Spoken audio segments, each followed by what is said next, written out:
Bonjour, aujourd'hui on va voir le chapitre 10 du CCNA 1 dans la version 6. Le sujet c'est la couche application. Plan de la présentation. On va commencer par le rôle de la couche application dans la prise en charge des applications destinées aux utilisateurs finaux. On va voir la collaboration des couches application, session et présentation dans le modèle OSI. On va voir l'interaction des protocoles les plus courants avec les applications des utilisateurs finaux. On va ensuite voir le fonctionnement des protocoles les plus courants de la couche application TCP/IP. On va voir les protocoles web, messagerie, DNS, DHCP et FTP. La couche application. La couche application est la plus proche de l'utilisateur final. Les protocoles de couche application sont utilisés pour échanger des données entre les programmes s'exécutant sur les autres sources et destinations. Les trois couches supérieures du modèle OSI, application, présentation, session, définissent les fonctions de la couche application TCP/IP. Il existe déjà de nombreux protocoles de couche application et de nouveaux protocoles sont constamment développés. Les protocoles de couche application les plus connus sont notamment les protocoles HTTP, FTP, TFTP, IMAP, POP et DNS. La couche présentation. La couche présentation remplit trois fonctions principales. Mettre en forme ou présenter les données provenant du périphérique source dans un format compatible pour la réception par le périphérique de destination. Elle sert aussi à compresser les données de sorte que celles-ci puissent être décompressées par le périphérique de destination. Elle permet le chiffrage des données pour la transmission et le déchiffrage des données à la réception. La couche présentation met en forme les données pour la couche application et définit les normes des formats de fichiers. QuickTime et MPEG comptent parmi les normes de vidéo les plus courantes. Les formats de fichiers graphiques les plus répandus sur les réseaux sont notamment les formats GIF, JPEG et PNG. La couche session crée et gère les dialogues entre les applications source et destination. La couche session traite l'échange des informations pour commencer et maintenir un dialogue et pour redémarrer les sessions interrompues ou inactives pendant une longue période. Les protocoles de couche application TCP/IP. Ils spécifient les informations de format et de contrôle nécessaires à un grand nombre de fonctions courantes de communication via Internet. Ils sont utilisés par les périphériques source et destination pendant une session de communication. Pour que les communications aboutissent, les protocoles de couche application implémentés sur les autres sources et destinations doivent absolument être compatibles. Le protocole DNS, pour Domain Name Server, permet de traduire les noms de domaine en adresses numériques IP. Le protocole Bootstrap, lui, permet à un autre de déterminer son adresse IP et de sélectionner un fichier de démarrage qu'il doit charger en mémoire. Le protocole DHCP permet la configuration dynamique des adresses IP sur un autre.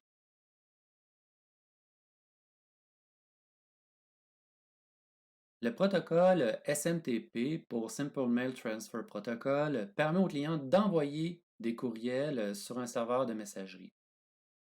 Le protocole POP permet de récupérer les courriels sur un serveur de messagerie. Le protocole IMAP, sensiblement pareil à POP, permet de récupérer les emails sur un serveur de messagerie, à la différence qu'il conserve une copie sur le serveur. Le protocole FTP pour File Transfer Protocol permet d'acheminer des données de façon fiable car il est orienté connexion et naturellement utilise les accusés de réception.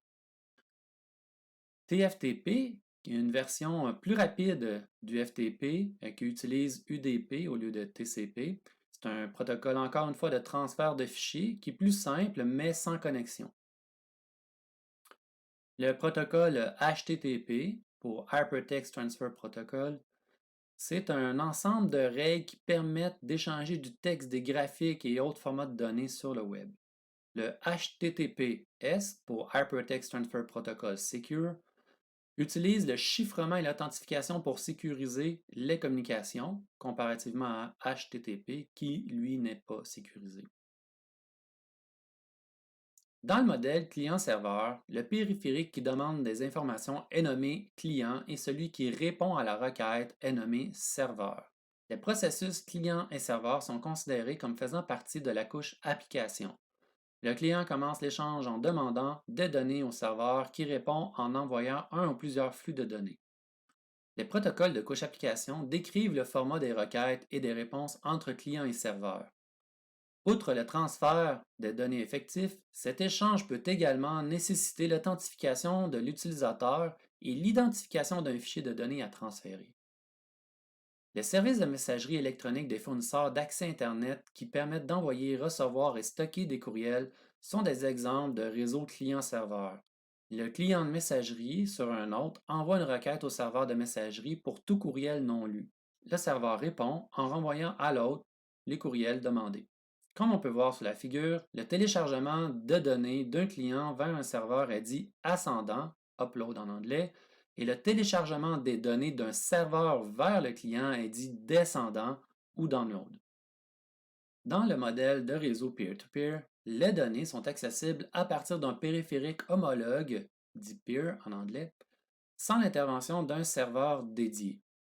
Le modèle de réseau peer-to-peer implique deux parties, les réseaux peer-to-peer comme tels et les applications peer-to-peer. Les deux sont semblables, mais leur fonctionnement est très différent.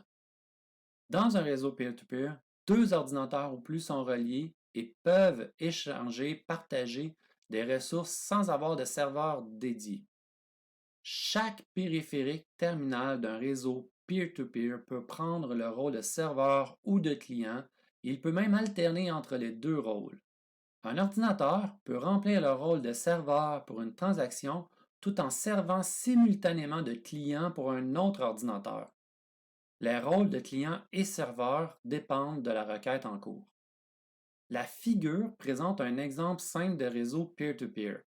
Peer 1 utilise l'imprimante de Peer 2 et Peer 2 utilise des fichiers de Peer 1. En plus du partage de fichiers ou de périphériques, il est aussi possible de jouer à des jeux et même de partager la connexion Internet sur un réseau peer-to-peer. Les applications peer-to-peer. Une application peer-to-peer permet à un périphérique d'agir à la fois en tant que client et serveur dans une même communication. Dans la figure, on peut voir un exemple d'application qui prend les deux rôles simultanés. Les applications peer-to-peer nécessitent que chaque périphérique terminal fournisse une interface utilisateur et exécute un service en arrière-plan. Certaines applications peer-to-peer utilisent un système hybride dans lequel le partage des ressources est décentralisé, mais les index pointant vers l'emplacement des ressources sont stockés dans un répertoire qui, lui, est centralisé. Dans ce système, chaque hôte accède à un serveur d'index pour obtenir l'emplacement d'une ressource stockée chez un autre hôte. Avec les applications peer-to-peer, chaque ordinateur du réseau exécutant l'application peut servir de client ou de serveur pour les autres ordinateurs du réseau qui exécutent l'application. Voici quelques réseaux peer-to-peer courants. On a G2 pour GNutella 2, on a BitTorrent, eDonkey, qui sont tous les trois principalement des services qui permettent d'échanger des fichiers. On a aussi un autre format de peer-to-peer qui est très connu, le Bitcoin. Certaines applications peer-to-peer sont basées sur le protocole GNutella qui permet aux utilisateurs de partager des fichiers avec d'autres personnes. Sur la figure, on peut voir un ordinateur qui cherche un fichier. Via le protocole GNutella, il se connecte au service via Internet et peut accéder aux fichiers sur des ordinateurs distants.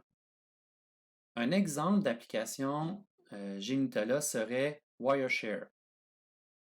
Donc, dans Wireshark, on peut faire une recherche de fichiers et on obtient différents ordinateurs qui possèdent des fichiers avec ce type de nom-là.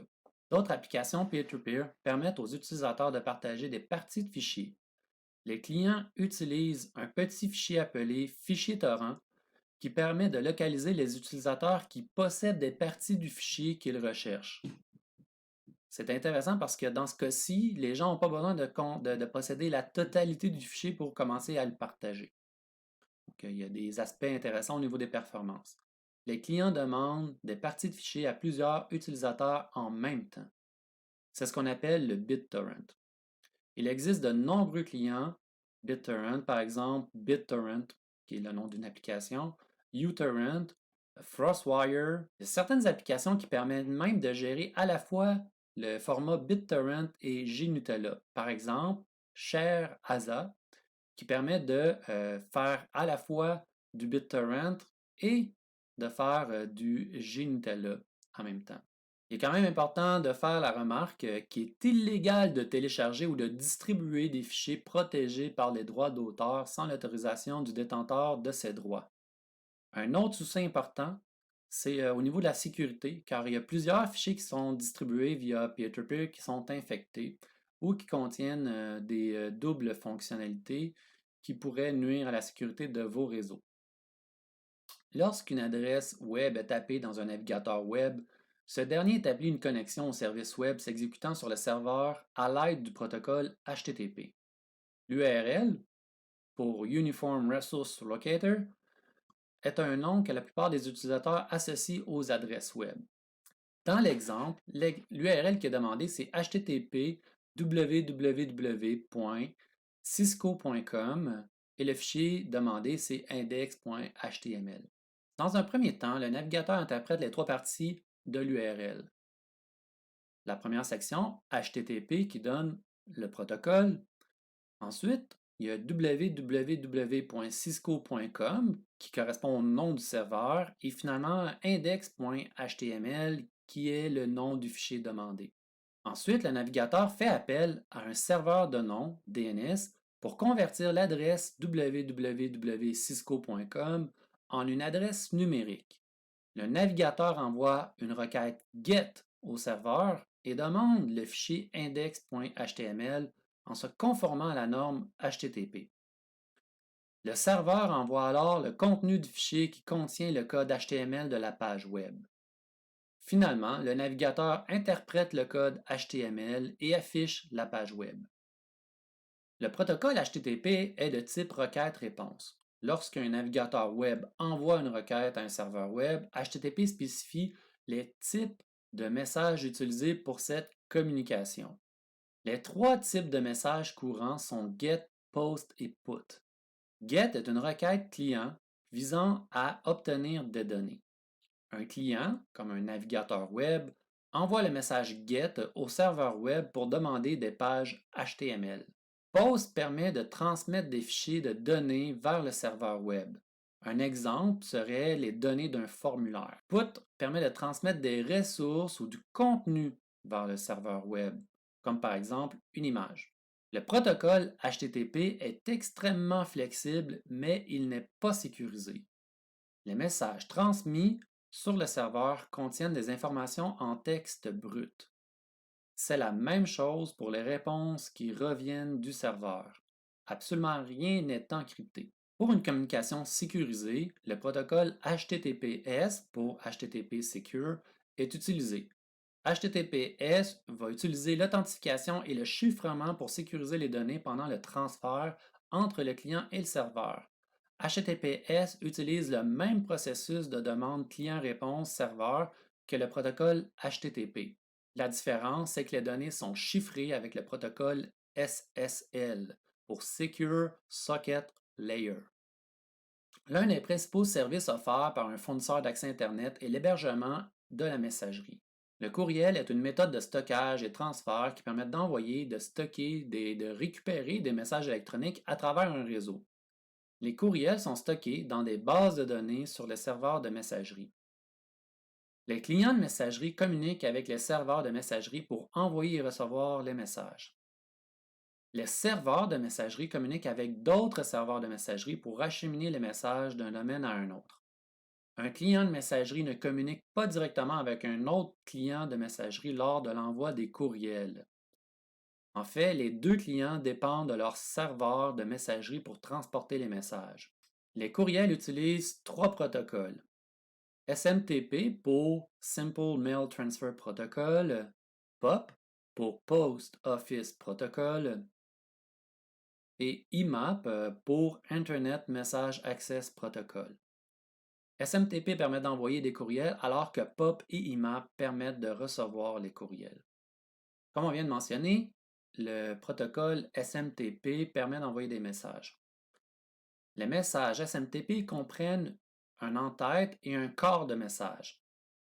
L'en-tête doit contenir l'adresse courriel du destinataire et l'adresse courriel de l'expéditeur. Le corps du message peut contenir n'importe quelle quantité de texte. Lorsqu'un client envoie un courriel, le processus SMTP client se connecte à un processus SMTP serveur sur le port réservé 25. Une fois la connexion établie, le client essaie d'envoyer le courriel au serveur. Le serveur place le courriel dans un compte local si le destinataire était local. Sinon, il transfère le message vers un autre serveur de messagerie. On peut voir d'ailleurs ce processus sur la figure. Si le serveur de messagerie de destination n'est pas disponible, le protocole SMTP met le message en attente. Sporadiquement, le serveur vérifie si des messages se trouvent dans la file d'attente et essaie de les envoyer. Après un certain temps, si le message n'est toujours pas transmis, il est retourné à son expéditeur avec un message d'erreur. Le protocole POP ou Post Office Protocol est utilisé par une application pour récupérer les courriels sur un serveur de messagerie. Avec POP, le courriel est téléchargé du serveur puis il est supprimé du serveur. Le serveur démarre le service POP en écoutant passivement les éventuelles requêtes de connexion client sur le port TCP 110. Lorsqu'un client souhaite utiliser le service, il envoie une requête d'établissement de connexion TCP au serveur.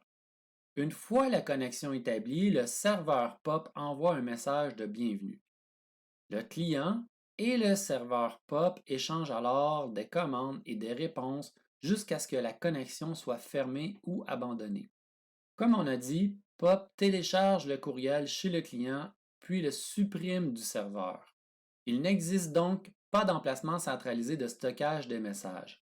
Ce n'est pas idéal pour une petite entreprise qui a normalement besoin d'une solution de sauvegarde centralisée.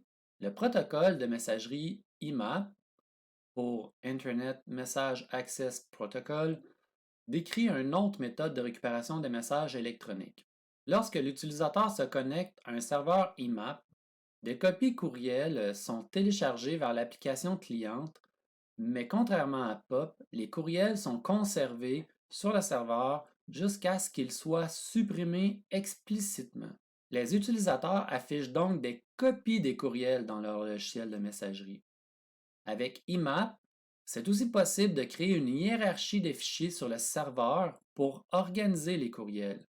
La structure de fichiers est alors synchronisée sur le client de messagerie. Lorsqu'un utilisateur décide de supprimer un message, le serveur synchronise cette action et supprime le message du serveur. Sur les réseaux, les périphériques sont identifiés par des adresses IP numériques pour l'envoi et la réception de données sur les réseaux. Des noms de domaine ont été créés pour convertir les adresses numériques en noms simples et explicites. Naturellement, mémoriser les adresses IP numériques ne sera pas évident et c'est pourquoi nous utilisons des noms de domaine comme cisco.com. Si Cisco décide de changer l'adresse numérique de cisco.com, ça ne change rien pour l'utilisateur car le nom de domaine, lui, demeure le même. La nouvelle adresse est simplement reliée au nom de domaine existant et la connexion est ainsi assurée. Au niveau de l'utilisateur, le processus est complètement transparent. Le protocole DNS définit un service automatisé qui associe les noms de domaine aux adresses réseau numériques. Ce protocole gère le format des demandes, des réponses et des données. Le déclenchement d'une requête DNS débute lorsqu'un nom de domaine est requis par une application. L'application a besoin d'une adresse IP numérique afin de communiquer sur le réseau. Une requête DNS est donc envoyée vers le serveur DNS avec le nom de domaine dans les paramètres. Le serveur DNS retourne ensuite l'adresse numérique qui correspond au nom de domaine vers le client qui a fait la requête. Le client peut ensuite acheminer le message vers l'adresse IP numérique reçue. Le serveur DNS stocke différents types d'enregistrements de ressources utilisées pour résoudre les noms. Ces enregistrements contiennent le nom, l'adresse et le type d'enregistrement. Certains de ces types d'enregistrements sont, par exemple, une adresse IPv4, un serveur de nom autorisé, une adresse IPv6 de périphérique, un enregistrement d'échange de courrier électronique. Lorsqu'un client envoie une requête, le processus DNS du serveur cherche d'abord dans ses propres enregistrements pour résoudre le nom. S'il ne peut pas résoudre le nom à l'aide de ces enregistrements stockés, il contacte d'autres serveurs pour résoudre le nom. Lorsqu'une correspondance est trouvée et retournée au serveur demandeur d'origine, le serveur stocke provisoirement l'adresse numérotée pour le cas où le même nom serait demandé à nouveau. Le service client DNS sur les PC Windows stocke également en mémoire les noms déjà résolus. La commande ipconfig display DNS affiche toutes les entrées DNS mises en cache. Le protocole DNS utilise un système hiérarchique pour créer une base de données assurant la résolution des noms. La hiérarchie ressemble à une arborescence inversée dont la racine se situe au sommet et les branches en dessous. DNS utilise les noms de domaine pour élaborer cette hiérarchie. La structure d'attribution de noms est divisée en petites zones gérables. Chaque serveur DNS tient à jour un fichier de base de données spécifique et se charge uniquement des mappages entre noms et adresses IP dans cette petite partie de la structure DNS globale. Lorsqu'un serveur DNS reçoit une demande de traduction de nom qui n'appartient pas à cette zone, le serveur DNS transmet la requête à un autre serveur DNS qui se trouve dans la zone de traduction correcte. Le système de nom de domaine est évolutif car la conversion des noms d'hôtes s'étend à plusieurs serveurs. Les différents domaines de premier niveau représentent le type d'organisation ou le pays d'origine. Voici des exemples de domaines de premier niveau. .com pour des entreprises ou des industries, .org pour des organismes à but non lucratif, .au pour Australie, .co pour Colombie. Ici au Québec, on a .qc, au Canada, on a .ca. Parfois, on peut combiner les deux avec un .qc.ca. Lors de la configuration d'un périphérique réseau, une ou plusieurs adresses de serveurs DNS sont fournies. C'est généralement le fournisseur d'accès à Internet qui fournit les adresses à utiliser pour les serveurs DNS. Lorsque l'application d'un utilisateur demande à se connecter à un périphérique distant à l'aide d'un nom, le client DNS interroge le serveur de nom pour convertir le nom en une adresse numérique. Le système d'exploitation des ordinateurs comprend également un utilitaire nommé NSLookup qui permet à l'utilisateur d'introduire manuellement une requête auprès des serveurs de nom. Cet utilitaire permet également de résoudre des problèmes de résolution de nom et de vérifier l'état actuel des serveurs de nom. Dans la figure, lorsque la commande NSLookup est exécutée, le serveur DNS par défaut est alors affiché. On peut voir que c'est la passerelle par défaut qui est retournée dans ce cas-ci. Le nom d'un hôte ou d'un domaine peut être ajouté comme paramètre à la commande NSLookup. Dans l'exemple, j'ai fait une recherche pour Google et pour clg.qc.ca. Le protocole DHCP pour IPv4 automatise l'affectation des adresses IPv4 des masques de sous-réseau, des passerelles et d'autres paramètres réseau IPv4. C'est ce qu'on nomme l'adressage dynamique. Le contraire de l'adressage dynamique, c'est l'adressage statique où l'on configure manuellement l'adresse IP sur les autres. Lorsqu'un autre se connecte au réseau, le serveur DHCP est contacté et une adresse est demandée. Le serveur DHCP choisit une adresse dans une plage d'adresses configurée, nommée pool, et affecte cette adresse à l'autre pour une durée définie. Sur les réseaux de grande taille ou sur les réseaux dont les utilisateurs changent fréquemment, l'adressage par le protocole DHCP est préférable. En fait, ça ne serait pas fonctionnel de faire l'adressage statique dans ce type de réseau. Les adresses DHCP distribuées sont affectées pour une période de temps définie. Une fois ce délai expiré et si l'hôte est mis hors tension ou retiré du réseau, l'adresse est renvoyée au pool d'adresses afin d'être réutilisée. Les utilisateurs peuvent librement se déplacer d'un endroit à un autre et rétablir aisément des connexions au réseau au moyen de DHCP. Dans la figure, on peut voir divers types de serveurs DHCP. Dans la plupart des réseaux de grande et moyenne taille, le serveur DHCP est généralement un serveur local dédié basé sur un PC. Dans le cas des réseaux domestiques, le serveur DHCP est simplement situé sur le routeur local. De nombreux réseaux utilisent à la fois le protocole DHCP et l'adressage statique. Le protocole DHCP est utilisé pour les autres d'usage général, comme les périphériques des utilisateurs finaux.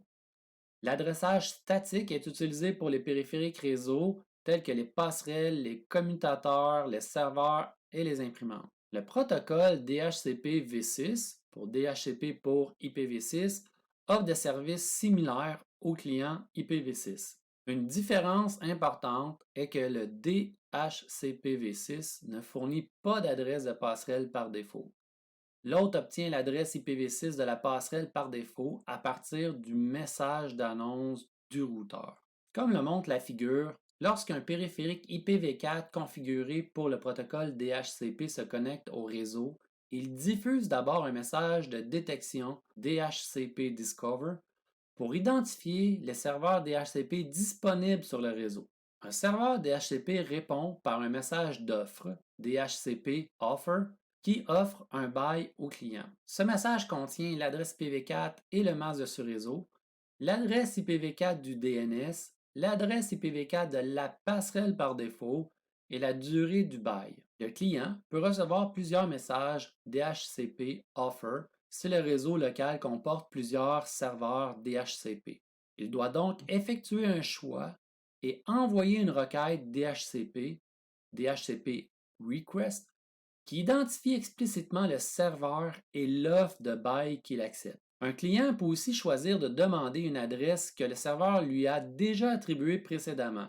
En supposant que l'adresse IPv4 demandée par le client ou offerte par le serveur est encore disponible, le serveur renvoie un message d'accusé de réception, DHCP ACK, qui confirme au client que le bail est conclu.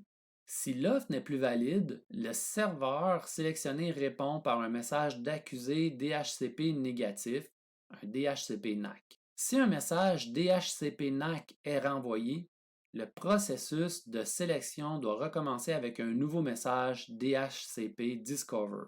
Un bail doit être renouvelé avant son expiration via un autre message DHCP Request.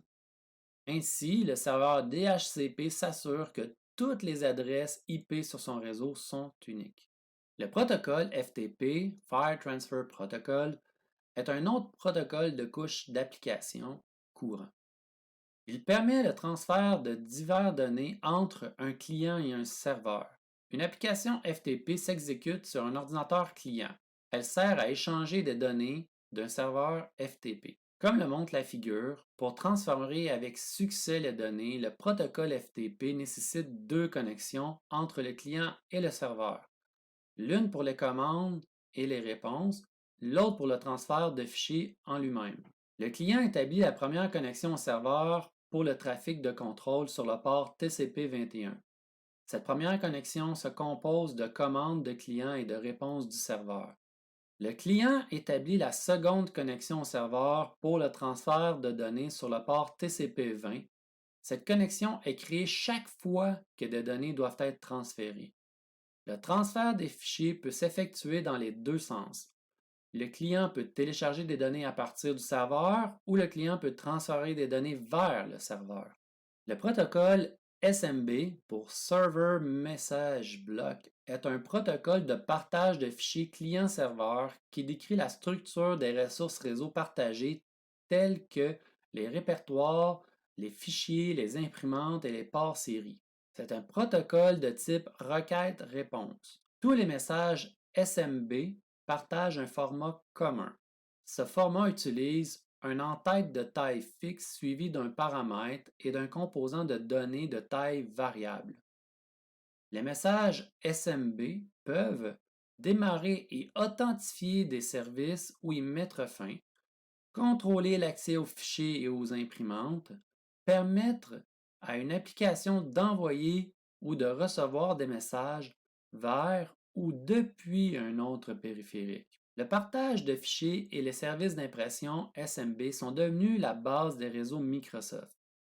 Avec l'introduction de la série de logiciels Windows 2000, Microsoft a modifié la structure interne du système d'exploitation pour l'utilisation du protocole SMB. Contrairement au partage de fichiers pris en charge par le protocole FTP, les clients établissent une connexion à long terme au serveur.